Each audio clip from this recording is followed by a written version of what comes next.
बड़ी खबर के साथ आपके टेलीविजन स्क्रीन पर देखिएगा। रांची से जब सीट शेयरिंग को लेकर के सीपीआई में नाराजगी दिख रही है। महागठबंधन में सुलझ नहीं रहा है तालमेल।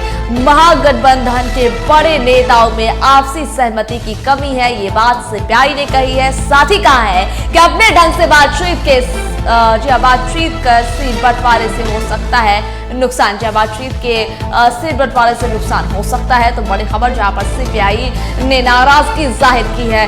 महागठबंधन में सीट शेयरिंग को लेकर के तालमेल नहीं बैठ रहा है। सीट शेयरिंग को लेकर के ही सीपीआई लगातार नाराज दिख रही है और इसी को लेकर के सीपीआई ने कहा है कि आपसी सहमति की कमी है। महागठबंधन के बड़े नेताओं में अपने ढंग से बिना बातचीत किए सीट बंटवाने से नुकसान हो सकता है।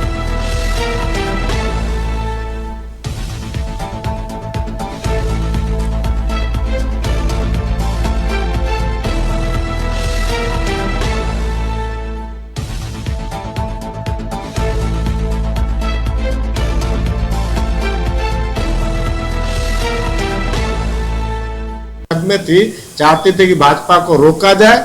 उसके लिए वो बैठ के जब बातचीत करते तो आमने सामने की जब वार्तालाप होती तो उसमें सीट शेयरिंग का भी डिस्कशन होता, सामने होता तो कोई मामला नहीं बिगड़ता। लेकिन बंद कमरे में अचानक आप सीट शेयरिंग की घोषणा करते हैं और 11 सीट खैरात में छोड़ते हैं। तो भैया जनतांत्रिक मूल्य लोकतांत्रिक राज्य है और हर पार्टी जो विधिवत रूप से चुनाव लड़ती आई है तो क्या वो चुनावी प्रक्रिया में भाग नहीं लेगी? तो और सब लोगों की इच्छा है कि संविधान बचाओ, लोकतंत्र बचाओ, भाजपा हटाओ इस राज्य से भी और देश से भी।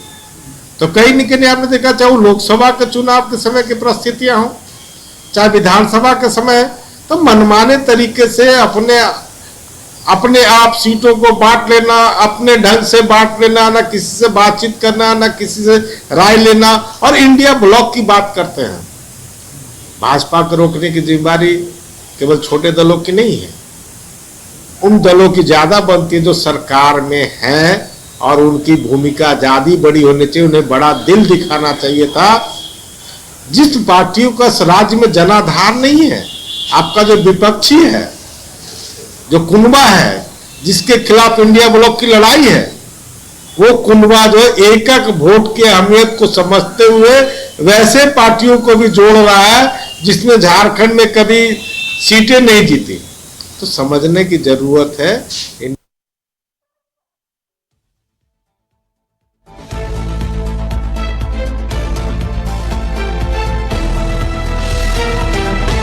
सीट शेयरिंग को लेकर के दिख रही है सीपीआई में नाराजगी। तो बड़ी खबर से हम आपको अवगत करा रहे हैं, जहां पर महागठबंधन में सुलझ नहीं रही है तालमेल। लगातार महागठबंधन में सीट शेयरिंग को लेकर के पेच फंसते हुए नजर आ रहे हैं। जहां पर महागठबंधन में सीट शेयरिंग का ऐलान किया गया, उसके बाद से ही नाराजगियां देखने को मिल रही है। सीपीआई का बयान भी अभी आपने सुना, सीपीआई नेता का बयान अभी आपने सुना, जहां पर किस तरीके से वो नाराजगी जाहिर कर रहे थे। उन्होंने कहा कि अपने ढंग से बिना बातचीत किए सीट बंटवारे से नुकसान हो सकता है। जहां नुकसान की बात सीधे तौर पर कह दी है कि जिस तरीके से सीट शेयरिंग की घोषणा की गई, उन्होंने कहा कि बंद कमरे में बातचीत, अपने हिसाब से बंद कमरे में बातचीत कर, और उन्होंने सीट शेयरिंग कर दिया। किसी से कोई बातचीत नहीं हुई, ऐसे में नुकसान उठाना पड़ेगा। तो महागठबंधन में नहीं सुलझ रहा है तालमेल, महागठबंधन में तालमेल नहीं बैठ रहा है। तो बड़ी खबर से हम आपको अवगत करा रहे हैं, जहां पर सीट शेयरिंग को लेकर के महागठबंधन में पेच फंसते हुए नजर आ रहे हैं।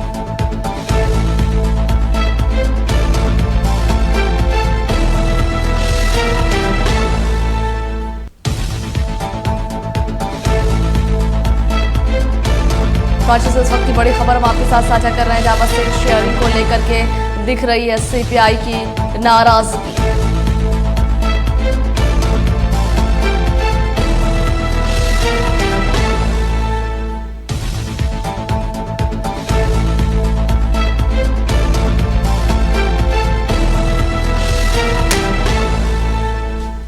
रांची से इस वक्त की बड़ी खबर आपकी टेलीविजन स्क्रीन पर देख रहे हैं आप, जहां पर सीट शेयरिंग को लेकर के नाराजगी देखी जा रही है। अपने ढंग से बिना बातचीत के सीट बंटवारे से नुकसान हो सकता है, ये बातें निकलकर सामने आ रही है सीपीआई की तरफ से। जहां सीपीआई की तरफ से बात कही गई है कि सीट शेयरिंग को लेकर के नुकसान हो सकता है, क्योंकि बातचीत नहीं किया गया, बिना बातचीत किए ही सीट शेयरिंग कर दी गई। महागठबंधन में नहीं सुलझ रहा है तालमेल, सीटों को लेकर के पेच फंसते हुए नजर आ रहे हैं।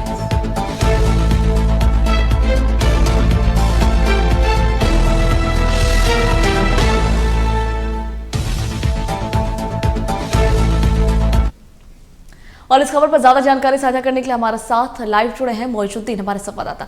जी मोइजुद्दीन, महागठबंधन में सीटों को लेकर के पेच फंसते हुए नजर आ रहे हैं, तालमेल बैठ नहीं रहा है, सीपीआई नाराजगी जता रही है, क्या कहेंगे?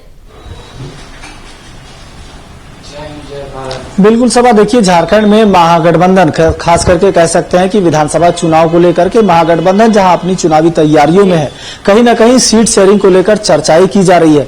लेकिन इसी बीच ये भी कयास लगाए जा रहे हैं, ये भी सूचना आ रही है कि आपसी तालमेल की कमी देखी जा रही है। इसका जीता जागता उदाहरण कम्युनिस्ट पार्टी ऑफ इंडिया के कम्युनिस्ट ने भी कहीं ना कहीं महागठबंधन से किनारा कस कर लिया है और कहीं ना कहीं कहा जा सकता है कि अब अकेले ही चुनाव लड़ने की घोषणा कर रही है और अपने प्रत्याशियों की घोषणा भी कर दी है। इसके साथ ही अजय सिंह ने, जिस तरह से भारतीय कम्युनिस्ट पार्टी के अजय जी ने बताया कि कहीं ना कहीं कहा जा सकता है कि जो बड़े नेता है, जो शीर्ष के नेता है महागठबंधन के, वो आपसी तालमेल नहीं बना पा रहे हैं, क्योंकि जिस तरह से महागठबंधन अगर चाहे कि भाजपा को अगर किनारे करना है, अगर भाजपा की सरकार को हराना है, तो इसके लिए आपसी समन्वय बनाकर चलने की जरूरत है। और जिस तरह से लोकसभा चुनाव में हमने एकजुटता के साथ काम किया था, कहीं ना कहीं कहा जा सकता है ये भी कि अगर विधानसभा चुनाव में अगर एकजुटता नहीं रही तो इसका खामियाजा भुगतना पड़ सकता है। जिस तरह से अभी फिलहाल कई विधानसभा क्षेत्र में ऐसा हो रहा है कि एक ही विधानसभा क्षेत्र में दो कैंडिडेट महागठबंधन से देखने को मिल रहा है, तो इसका नतीजा कहीं ना कहीं आपसी कमजोरी भी मानी जा सकती है। फिलहाल भारतीय जनता पार्टी जिस तरह से अपनी तैयारियां कर रही है, उसको अगर उनके अगर तैयारियों को अगर चुनौती पूर्वक अगर महागठबंधन लेती है और अगर उन्हें डिफीट करने के प्रयास से आगे बढ़ती है, तो जाहिर सी बात है कि एकजुटता जरूरी है। ऐसे में अगर सीपीआई अगर किनारा कस कर ली है, उनसे किनारे होकर के एकला चलो रे की राह पर अगर निकली है, तो इससे यही साबित हो रही है कि कहीं ना कहीं भारतीय जनता पार्टी से चुनावी मुद्दे पर अगर टकराव होती है तो महागठबंधन को एकजुट होना बेहद जरूरी है। क्योंकि जिस तरह से सीपीआई उनसे अगर अलग थलग हो गई है, तो इसका यह भी एक मानना हो सकता है कि आपसी जो सौहार्द बन रहा है, जो आपसी तालमेल बन रहा है, उसमें कमी है। इसी वजह से इसने एक अकेले ही चुनाव लड़ने की बात कही है। तो फिलहाल जिस तरह से चीजें सामने आ रही है, लोग एक दूसरे से मनमुटाव या कह सकते हैं कि आपसी तालमेल की जो कमी है, इसका नतीजा कहीं ना कहीं आगामी चुनाव में भी देखने को मिल सकता है। सभा जी, बहुत शुक्रिया मोइजुद्दीन आपका जानकारी साझा करने के लिए। तो आपको बता दें कि महागठबंधन में सीट शेयरिंग को लेकर के पेच लगातार फंसते हुए नजर आ रहे हैं, बातें जो हैं अभी भी फंस रही हैं और नाराजगियां इसको देखने के लिए मिल रही हैं।